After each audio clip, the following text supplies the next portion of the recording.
Hello everyone, আশা করি তোমরা সকলে ভালো আছো। আজকে আবার একটা আমরা খুব গুরুত্বপূর্ণ ক্লাস নিয়ে উপস্থিত হয়েছি। আজকে আমাদের বিষয় হবে হচ্ছে হিস্ট্রি। হিস্ট্রির মধ্যে কোন ভাগ হবে? Modern history. আমরা জানি যে কোনো চাকরির পরীক্ষার ক্ষেত্রে মডার্ন হিস্ট্রির সবথেকে গুরুত্বপূর্ণ অংশ হলো ইন্ডিয়ান ফ্রিডম স্ট্রাগল। ঠিক আছে, ইন্ডিয়ান ফ্রিডম স্ট্রাগলের মধ্যে যদি আমরা সবথেকে একটা বড় টাইমিং পিরিয়ডকে আমরা ধরি, সেটা হলো গান্ধী যুগ। ঠিক আছে, গান্ধিয়ান এরা। ঠিক আছে, ভারতবর্ষের ইতিহাসে যদি আমরা দেখি 1915 সাল থেকে 1915 থেকে শুরু করে 1948 সাল পর্যন্ত এই টাইমটাকে আমরা কি বলে রাখি? এই টাইমটাকে আমরা বলি গান্ধী যুগ, 1915 থেকে 1948। তো এটা বিশাল একটা বড় সময়কাল। আমরা চেষ্টা করব এই সালটাকে, এই টাইম পিরিয়ডটাকে, গান্ধী যুগকে আমরা 2 থেকে 3টা ভিডিওর মধ্যে সমাপ্ত করা এবং পরীক্ষার আগে 3টা ভিডিওকে আমরা সমাপ্ত করে দেবো। আমরা কি করব?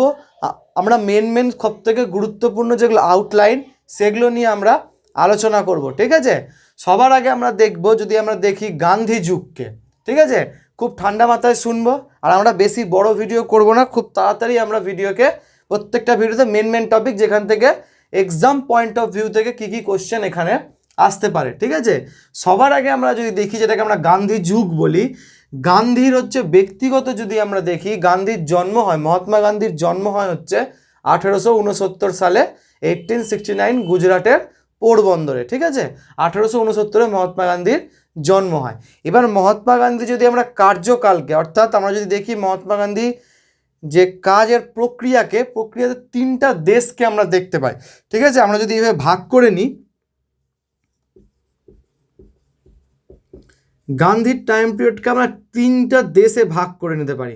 সবার আগে আমরা যে দেশে দেখবো সেটা হচ্ছে ইংল্যান্ড। ঠিক আছে, তারপর হচ্ছে সাউথ আফ্রিকা।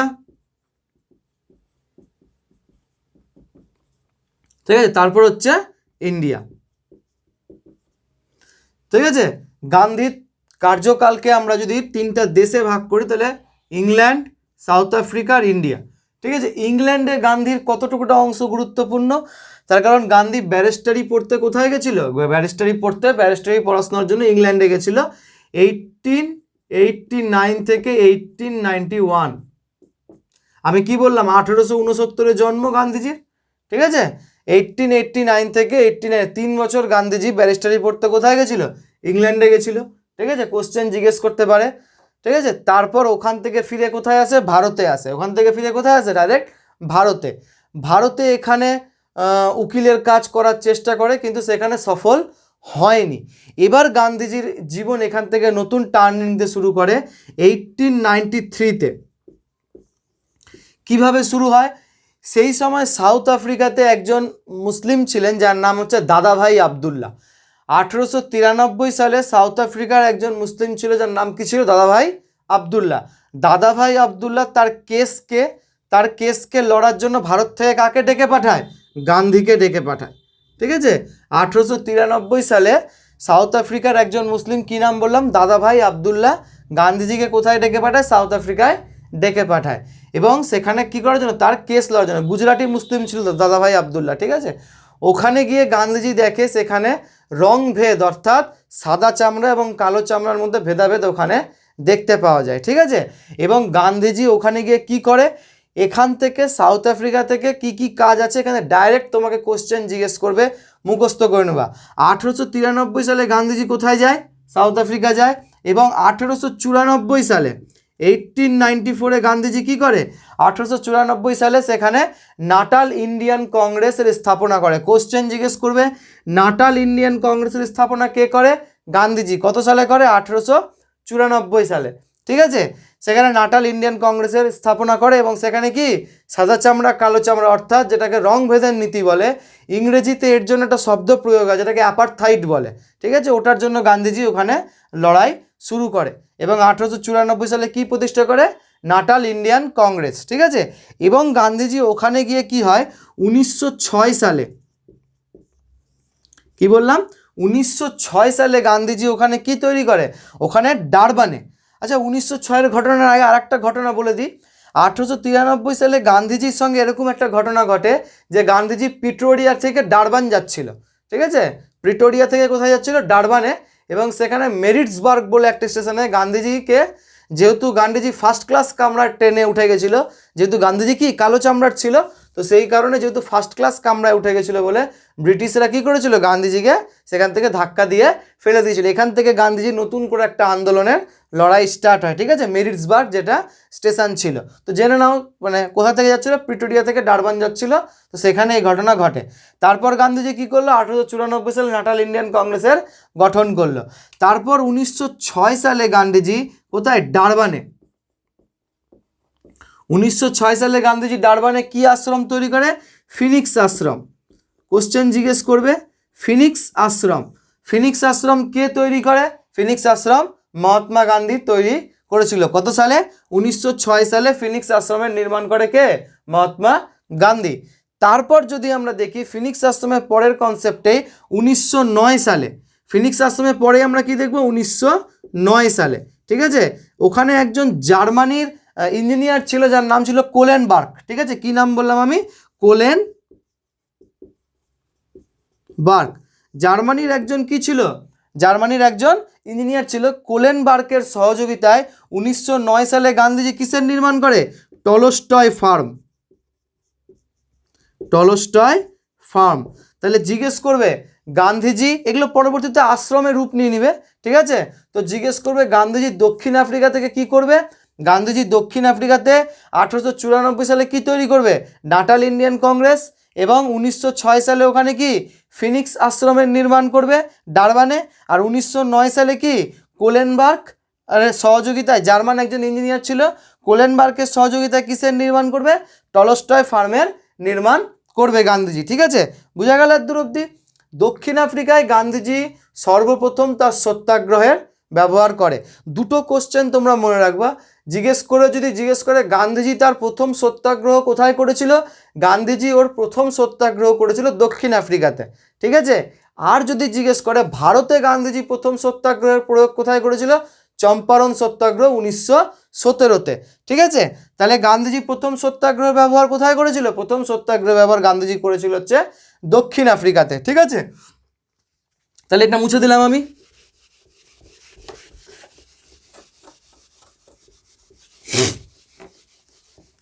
আচ্ছা, তারপর জিজ্ঞেস করবে গান্ধীজির যে সত্যাগ্রহের যে আইডিয়া, অর্থাৎ সত্যের প্রতি আগ্রহ, ঠিক আছে, গান্ধীজির যে সত্যাগ্রহের যে সিদ্ধান্ত, যে সত্যাগ্রহ অর্থাৎ সত্যের প্রতি যে আগ্রহ, গান্ধীজির এই সত্যাগ্রহের ধারণা কার কাছ থেকে গান্ধীজি প্রভাবিত হয়েছিল। কোশ্চেন জিজ্ঞেস করবে যে গান্ধীজির সত্যাগ্রহের যে ধারণাটা কার কাছ থেকে প্রভাবিত হয়েছিল, ডেভিড থরো, কি ব্যক্তির নাম বলছি, ডেভিড থরো, এর লেখা একটা বই আছে, নাম কি, সিভিল ডিসওবিডিয়েন্স, কি বললাম, সিভিল ডিসওবিডিয়েন্স, ঠিক আছে।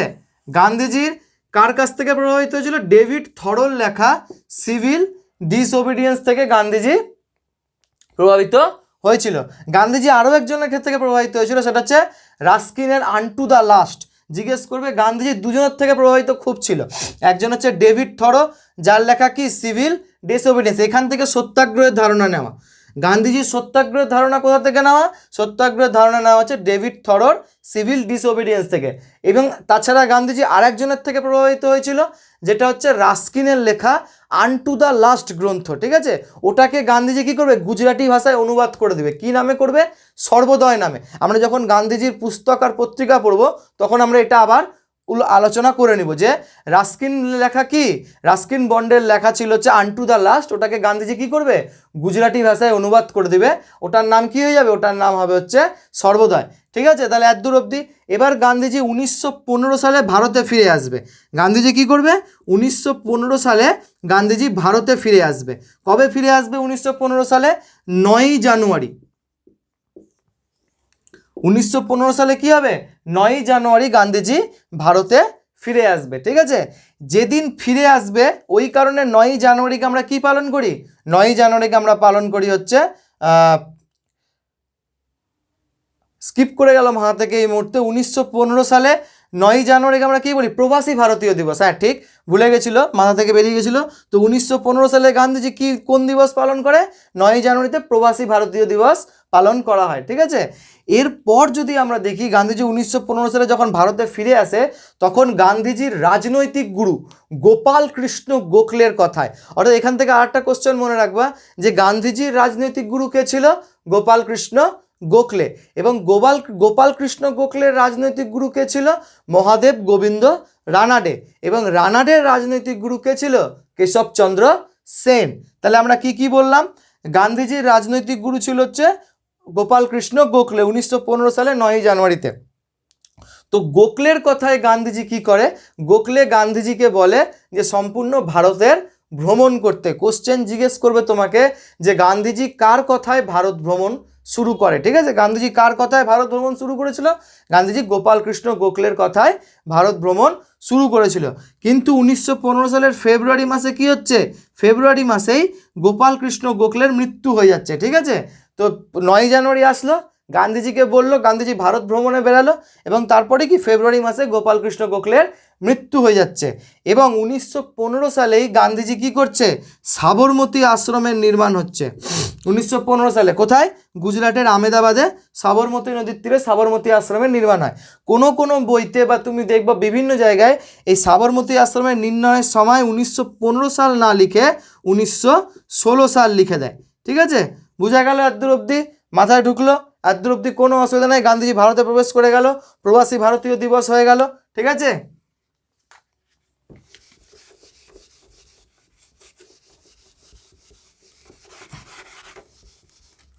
আচ্ছা আমরা সব আলোচনা করব গান্ধীজির কি কি উপাধি আছে, গান্ধীজির কি কি পুস্তক আছে। তবে আজকে আমরা এটা নিয়ে না, আজকে আমরা গান্ধীজি থেকে মেন ওগুলোও কোশ্চেন আসবে, তবে গান্ধীজি থেকে আমরা কিছু কিছু জিনিস বুঝবো যেগুলো মেন আউটলাইন। ঠিক আছে, বেশি ভিডিওকে আমরা বড় করব না। ঠিক আছে, গান্ধীজির এবার তোমাকে জিজ্ঞেস করবে যে কংগ্রেস, যেটা 1885-এ কংগ্রেস প্রতিষ্ঠা হয়। ঠিক আছে, তোমাকে জিজ্ঞেস করবে কংগ্রেসের কোন বৈঠকে গান্ধীজি প্রথম অংশ নেয়, এটা একটা।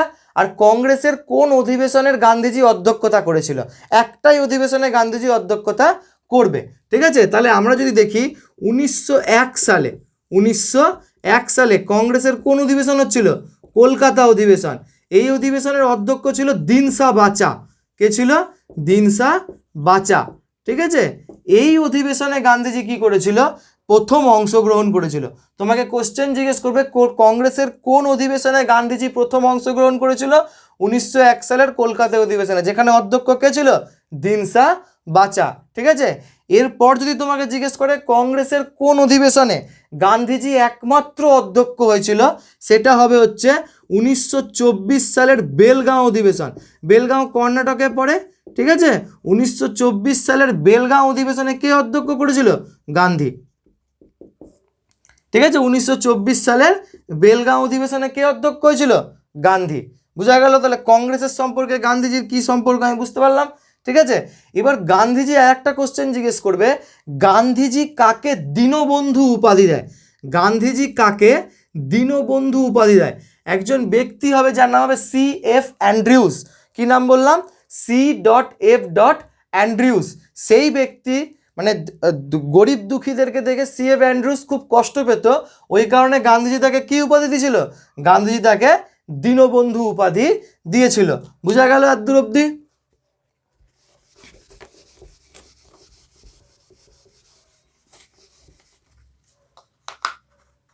আচ্ছা, এরপর আমরা দেখব গান্ধীজি ভারতে এসে প্রথম কি কি আন্দোলন করেছিল। একদম সিরিয়ালি আন্দোলনগুলো লিখে দিচ্ছি, তোমরা মাথায় রাখবে। ঠিক আছে, গান্ধীজির ভারতে এসে প্রথম আন্দোলন ছিল হচ্ছে 1917 সালের চম্পারণ সত্যাগ্রহ। আমরা এর পরে এগুলো নিয়ে আলোচনা করব। চম্পারণ সত্যাগ্রহ কি ছিল? 3 কাঠিয়া প্রথা, অর্থাৎ নীল চাষ, 20 কাঠার মধ্যে 3 কাঠাতে নীল চাষ করতে হবে। এখানেই গান্ধীজি প্রথম কি ভারতবর্ষে সত্যাগ্রহ করেছিল। ঠিক আছে, 1918-তে হচ্ছে আহমেদাবাদ সত্যাগ্রহ। আহমেদাবাদ সত্যাগ্রহ, এখানে কি বৈশিষ্ট্য? এখানে গান্ধীজি সর্বপ্রথম কি করেছিল? ভূখ হরতাল করেছিল, অর্থাৎ অনশন করেছিল। তারপর হচ্ছে 1918-তে কি হচ্ছে? তারপরে 1918-তে হচ্ছে খেরা সত্যাগ্রহ। ঠিক আছে, তারপর 1920-তে যদি আমরা দেখি অসহযোগ প্লাস কি খিলাফত। ঠিক আছে, এখানে আমরা চৌরি চৌরা দেখব। 1922 সালের 5ই ফেব্রুয়ারি উত্তরপ্রদেশের গোরখপুরে চৌরি চৌরা আন্দোলন ঘটে গেছিল, যার ফলে কি 10ই ফেব্রুয়ারি গান্ধীজি কি করেছিল, আন্দোলনকে ফেরত নিয়ে নিয়েছিল। ঠিক আছে, 10ই ফেব্রুয়ারি 12ই ফেব্রুয়ারি গান্ধীজি আন্দোলন ফেরত নিয়ে নিয়েছিল। এই সময় গভর্নর জেনারেল কে আছে, এই সময় লর্ড চেমসফোর্ড আছে। তার কারণে এর মাঝখানে 1919 সালে কি ঘটনা ঘটবে, রাওলাট আইন আসবে প্লাস জালিয়ানওয়ালাবাগের হত্যাকাণ্ড, এগুলো পরের ভিডিওতে দেখব। ঠিক আছে, তাহলে 1920 সালে কি হলো, অসহযোগ আন্দোলন। তারপর 1932 সালে ডান্ডি মার্চ অর্থাৎ আইন অমান্য আন্দোলন, আইন অমান্য আন্দোলন। ঠিক আছে, এই সময় ছিল লর্ড ইরউইন ছিল, এখানে গান্ধী আরউইন প্যাক্ট হবে 1931 সালে। তোমার মাথায় আছে এর আগে 1931 সালে আমরা কি পড়বো, গান্ধী ইরউইন প্যাক্ট পড়বো। 1931 সালে 5ই মার্চ গান্ধী ইরউইন চুক্তি হয়। ঠিক আছে, 1932 সালে আইন অমান্য আন্দোলন হয়ে গেল। ঠিক আছে, এই সময় গোলটেবিল বৈঠক চলছে। কোশ্চেন জিজ্ঞেস করবে, কোন গোলটেবিল বৈঠকে একমাত্র কংগ্রেস অংশগ্রহণ করেছিল, সেটা হলো দ্বিতীয় গোলটেবিল বৈঠক। এবং দ্বিতীয় গোলটেবিল বৈঠকে গান্ধীজি কংগ্রেসের তরফ থেকে কোথায় গেছিল, লন্ডনে গেছিল। এবং কোন জাহাজে করে, SS রাজপুতানা নামক জাহাজে করে গেছিল। আর 3টা গোলটেবিল বৈঠকে অংশ নেওয়া ব্যক্তিকে BR আম্বেদকর এবং তেজ বাহাদুর সোপ্রু। ঠিক আছে, BR আম্বেদকর ও তেজ বাহাদুর সোপ্রু নামক 2জন ব্যক্তি কি করেছিল, 3টা গোলটেবিল বৈঠকেই অংশ নিয়েছিল। BR আম্বেদকর SS কান্টোরাসো নামক জাহাজে করে লন্ডন গেছিল। আর গান্ধীজি কোথায় গেছিল, গান্ধীজি গেছিল SS রাজপুতানা নামক জাহাজে। তারপর হচ্ছে 1942 সালে কি, ভারত ছাড়ো আন্দোলন। 1942 সালে ভারত ছাড়ো আন্দোলন। ঠিক আছে, তাহলে আমি তোমাকে 3 আন্দোলন, এর মাঝখানে আরেকটা আন্দোলন হবে 1940 সালে ব্যক্তিগত সত্যাগ্রহ। কোশ্চেন জিজ্ঞেস করবে, গান্ধীজির প্রথম ব্যক্তিগত সত্যাগ্রহী কে ছিল, আচার্য বিনোবা ভাবে, যে ভুদান মুভমেন্ট চালিয়েছিল। ঠিক আছে, আচার্য বিনোবা ভাবে যে ভুদান মুভমেন্ট, গান্ধীজির প্রথম ব্যক্তিগত সত্যাগ্রহী কে ছিল, আচার্য বিনোবা ভাবে। এগুলো সব নিয়ে আমরা ডিটেলসে আলোচনা করবো, একটা ভিডিওতে আমরা সবটি আন্দোলন দেখে নেব। ঠিক আছে, এবার যদি বলে যে অসহযোগ আন্দোলনের সময় গভর্নর জেনারেল কে ছিল, লর্ড চেমসফোর্ড ছিল। আইন অমান্য আন্দোলনের সময় গভর্নর জেনারেল কে ছিল, আইন অমান্য আন্দোলনের সময় গভর্নর জেনারেল ছিল হচ্ছে লর্ড ইরউইন। আর ভারত ছাড়ো আন্দোলনের সময় গভর্নর জেনারেল কে ছিল, ভারত ছাড়ো আন্দোলনের সময় গভর্নর জেনারেল ছিল লর্ড লিনলিথগো। আজকের মতো এতটুকুটাই, এর পরের দিন আবার এর পার্ট 2 নিয়ে উপস্থিত হব, যেখানে আন্দোলনগুলো সম্পর্কে আমরা আলোচনা করব।